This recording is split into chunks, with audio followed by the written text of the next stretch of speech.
Ever wondered how people really talked in the Old West?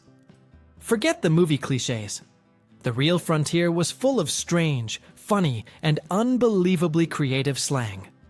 Cowboys, outlaws, lawmen, gamblers, and settlers all had their own wild expressions that perfectly captured the chaos, humor, and rough lifestyle of the American frontier. Today, we're breaking down 10 hilarious slang terms that were actually used in everyday conversations across saloons, ranches, and dusty trail towns. These phrases reveal how people lived, worked, and even joked their way through one of the toughest eras in history. Let's dive into the real language of the Wild West. Number 1. High-fallutin. When people in the Old West called someone high-fallutin, they weren't just being funny. They were defending one of the core values of frontier life. You prove yourself through actions, not appearances. The frontier was full of lawmen, outlaws, cowboys, ranchers, and drifters who lived in harsh conditions. Dust storms, long cattle drives, shootouts, bad weather, scarce food. None of that cared about your manners or how fancy your clothes were. So if someone showed up speaking like a big city politician, acting like everyone else was beneath them, people noticed immediately. High-fallutin described anyone who tried to look above their surroundings. A ranch owner who talked down to his own ranch hands, a shopkeeper who started acting like a nobleman after making some money, or even a lawman who treated the townsfolk as if they were idiots. The word itself has a slightly ridiculous sound, which made it perfect for bringing arrogant people back down to earth. Instead of starting a serious argument, calling someone high-fallutin was a way to joke about their ego and remind them that on the frontier, nobody was too important to get their hands dirty. This slang also tells us something deeper about the relationship between classes in the Old West. There were differences in wealth and status, but power wasn't as rigid as in Europe. A poor cowboy could become a respected foreman or sheriff. A former outlaw could be hired as a scout. Respect wasn't owed automatically. It had to be earned. That's why the term still works today. In modern offices, online spaces, and social circles, we still run into people who act high-fallutin. Bragging too much, using complicated language to sound smart, or constantly trying to prove they're better than everyone else. The Old West slang is a good reminder that confidence is fine, but arrogance has always been unpopular. The frontier attitude encourages something very practical. Stay grounded, remember where you came from, and don't let success turn you into a caricature of yourself. Number 2. Backdoor trots. Behind the romantic image of the Wild West, heroic cowboys, dramatic gunfights, and dusty sunsets, there was a very real problem nobody in the movies likes to talk about: stomach trouble. The slang term backdoor trots is a perfect example of how people on the frontier used humor to handle uncomfortable situations. Food was rarely fresh, kitchens were basic, and hygiene standards were, by modern terms, almost non-existent. Cowboys on long cattle drives might eat beans, salt pork, and hardtack for days or weeks, often cooked in the open with dust, flies, and questionable water nearby. Miners in boomtowns ate in overcrowded boarding houses where cooks rushed through meals to feed as many men as possible. Outlaws hiding in the hills ate whatever they could steal, hunt, or scavenge. Very few people had the luxury of balanced diets or clean kitchens. Add in unfiltered well water, river water contaminated by livestock, and the lack of refrigeration, and you have the perfect recipe for digestive disasters.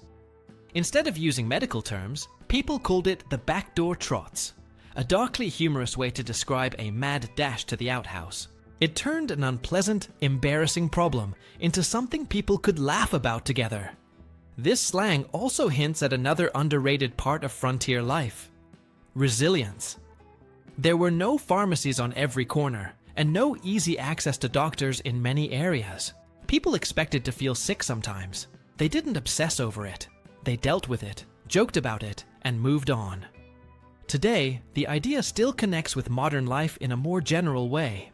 We may not be boiling questionable coffee over a campfire, but we still live with imperfect conditions: fast food, processed meals, and unhealthy habits.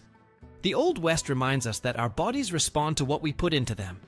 The backdoor trots may sound like a silly expression, But it points directly to a serious reality. In any era, diet and sanitation matter, and people have always had to find ways to cope when those things are lacking. Number 3, four-flusher. The term four-flusher comes from poker, but it became much bigger than the card table. In poker, a flush is 5 cards of the same suit.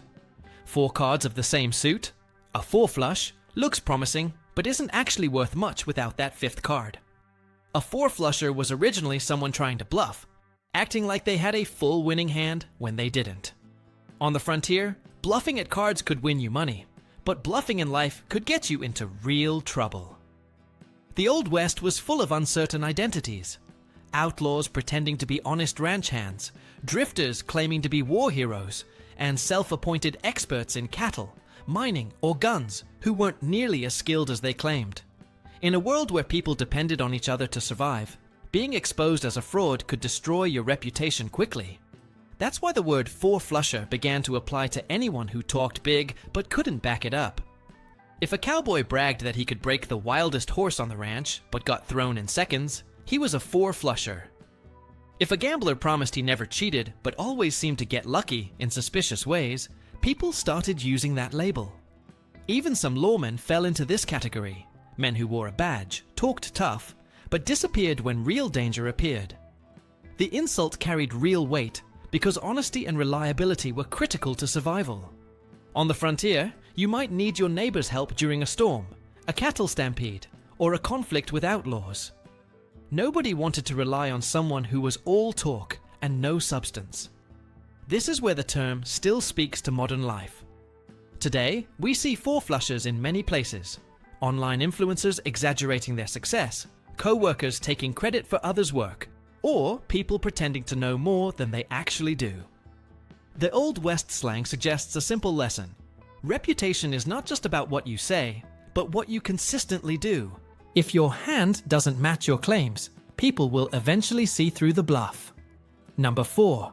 Cattywampus. Cattywampus is one of those words that feels like slang, but also works almost like a tiny story.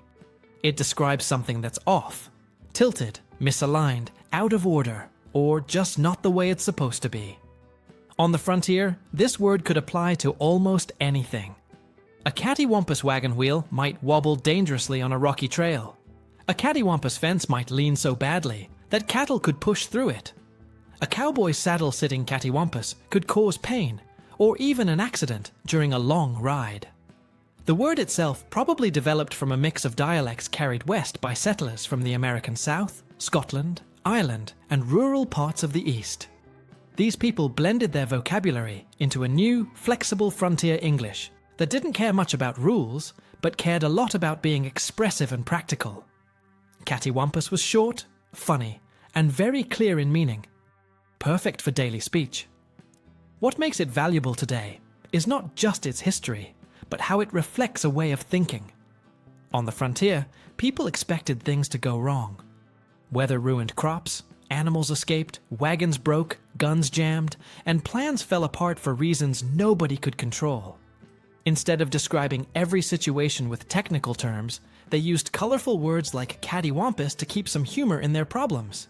It's a reminder that language can turn frustration into something more manageable.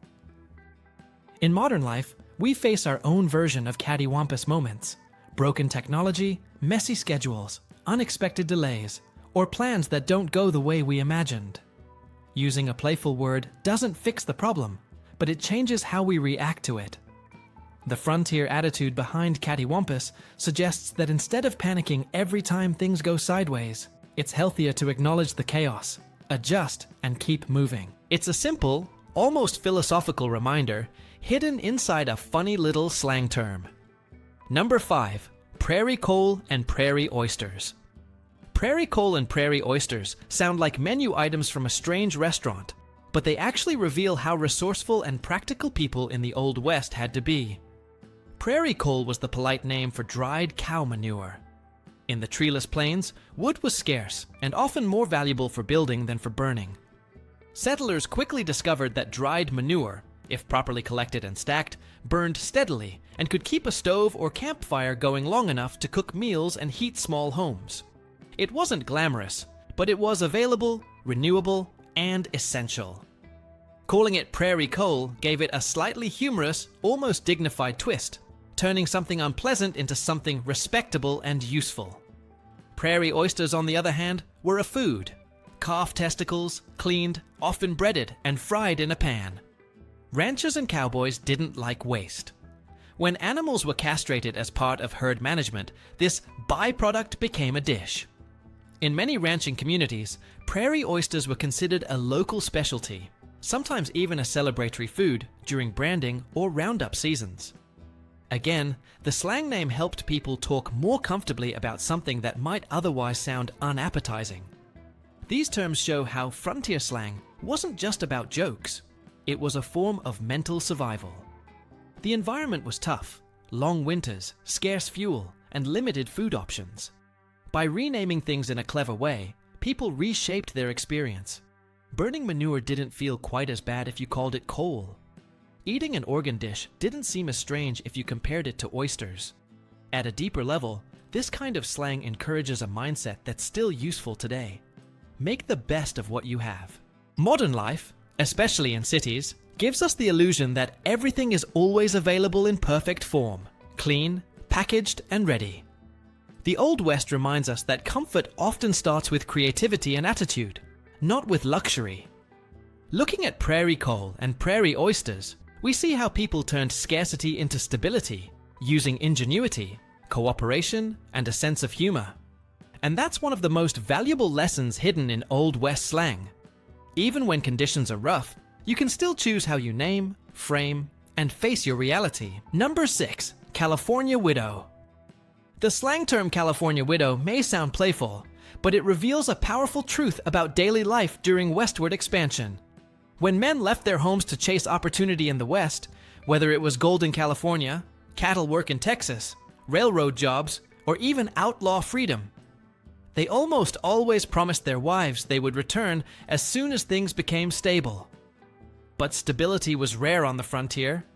Mining was dangerous, ranching was unpredictable, and many men constantly moved between towns chasing the next opportunity. Months often stretched into years. Letters traveled slowly or never arrived. News was unreliable. And the women who stayed behind entered a strange social category. Not single, not truly married in practice, but something in between. That's where the term California widow came from. These women had to take on responsibilities that were normally shared. Paying bills, raising children, managing farms, handling disputes, and navigating communities that sometimes judged them unfairly. For some, this experience made them unusually independent for the 19th century, giving them skills and leadership roles rarely available to other women of the era. But for others, it brought loneliness, social pressure, and uncertainty about whether their husbands would ever return. Many California widows did eventually reunite with their husbands when the men finally saved enough money or secured land. Others learned through rumors or secondhand reports that their husbands had died in mining accidents, run off with someone else, or settled permanently in another territory. The term therefore carried real emotional weight. It also exposes a hidden reality of the Old West. The frontier changed traditional family structures. Women became de facto heads of households, communities relied heavily on them, and many of them developed a sense of strength that shaped the culture of new towns. For today's audience, this slang term offers insight into the human cost of expansion. The West wasn't just built by explorers and pioneers. It was also supported by women left behind, women who held families and communities together during years of silence, waiting, and uncertainty. Understanding the meaning of California widow helps us appreciate the sacrifices and resilience of frontier women, whose stories were often overshadowed by the more glamorous tales of cowboys and outlaws. Number 7. Bark and barking irons. The word bark might seem simple, but in the Old West it evolved into a family of slang expressions that reveal how people understood danger, effort, and everyday survival. The harshest expression, to bark someone, referred to scalping, a violent act sometimes associated with conflicts involving Native American groups, settlers, scouts, and outlaws. While movies often depict a simplified version of these conflicts, the reality was far more complex. different tribes had different customs, and violence arose not from some wild instinct, but from battles over territory, resources, broken treaties, and survival itself. The slang is a reminder that many parts of frontier life were shaped by tension, conflict, and fear. On the opposite end of the emotional spectrum were lighter, humorous bark-related expressions. Barking up the wrong tree described someone making a wrong assumption or chasing the wrong target. The phrase came from hunting dogs who barked at a tree after losing track of their prey. Settlers adopted it because it perfectly fit human behavior. Everyone has moments when they blame the wrong person or pursue a plan that doesn't make sense. Another practical expression, barking at a knot, meant wasting time on an impossible problem, like trying to talk sense into a stubborn neighbor or trying to fix a wagon wheel with the wrong tools. People used humor to soften the frustration. Then there were barking irons, pistols. This nickname came from the explosive bark sound of a gunshot. Carrying a barking iron was not about style. It was a survival tool in a time when lawmen struggled to maintain order across massive territories. Settlers defended their homes from predators and thieves. Travelers needed protection on long routes. Outlaws carried weapons for obvious reasons, and some men who began as cowboys eventually carried guns regularly after being appointed deputies or peacekeepers. This cluster of bark-related slang shows how language adapted to the realities of frontier danger. People lived with constant risks, wildlife attacks, criminal gangs, territorial disputes, and the simple unpredictability of traveling through remote areas. Slang helped them interpret these challenges with clarity and humor. Even today, phrases like barking up the wrong tree still help us describe frustration and misdirection. The same human experiences that shaped the Old West. Number 8. Toad strangler. A toad strangler sounds like a joke, but frontier settlers used the phrase to describe a very real type of weather event. A sudden, intense downpour that hit so fast and so powerfully that it could transform dry ground into mud within minutes. Life on the plains was heavily dictated by weather. A single unexpected storm could destroy equipment, ruin crops, or trap cattle in thick, slippery terrain. Cowboys driving herds across open country had to be constantly alert. A toad strangler might cause a stampede, drown calves, or wash away important supplies. For settlers living in sod houses or makeshift wooden cabins, a storm like this could flood the interior or collapse part of the structure. The phrase came from the American South, where people used colorful speech to describe dramatic rainfall. As thousands of families migrated westward, they carried the term with them. By the time the frontier reached full expansion, toad strangler had become a widely understood expression across Texas, Oklahoma, Kansas, and the entire Great Plains. One reason the slang spread so easily was because it created such a vivid image. People didn't need scientific explanations about rainfall rates or storm intensity. They could simply say, "We had a real toad strangler last night," and everyone immediately understood. This expression teaches us something valuable about frontier resilience. The West was not only shaped by human ambition, but also by the natural environment. People had to adjust to a landscape where weather could change without warning. They learned to read clouds, to prepare for storms, and to accept that certain things were beyond their control. For modern viewers, the term toad strangler reminds us that language is a tool for coping with unpredictability. Instead of panicking or complaining, settlers translated an overwhelming natural force into something humorous and relatable. It's a lesson in perspective. If you can describe a problem in a light-hearted way, you've already taken away some of its power. Number 9. Gutter snipe. Gutter snipe originally referred to homeless children in the crowded eastern cities, but as the term traveled west, its meaning expanded. Western settlements were full of people living on the margins, railroad workers between jobs, orphans wandering after disease outbreaks, freed slaves heading west for better opportunities, Native American children displaced by conflict, and migrants struggling to survive after failed homesteads or mining attempts. Towns grew so quickly that social support systems could not keep up. Churches and charities tried to help, but there were always more people in need than resources available. Calling someone a gutter snipe was not kind. It was a harsh judgment used by people who feared poverty or saw it as a personal failing. Yet, the existence of the term helps us understand the social structure of frontier communities. Most settlers respected hard work and resilience, but they also worried about instability. When survival depended on cooperation and shared effort, people tended to distrust anyone who didn't seem connected to a household, employer, or community. Many gutter snipes survived through odd jobs, scavenging, or temporary labor in mining camps, ranches, and rail towns. Some grew into respected workers, others fell into crime out of necessity. The term reveals the contrast between the romantic image of the Old West and the reality. Western movies show heroic sheriffs, fearless cowboys, and charismatic outlaws, but they rarely show the abandoned children cleaning stables for pennies or the drifters sleeping near saloons. These people were just as much a part of frontier society as the lawmen and legends.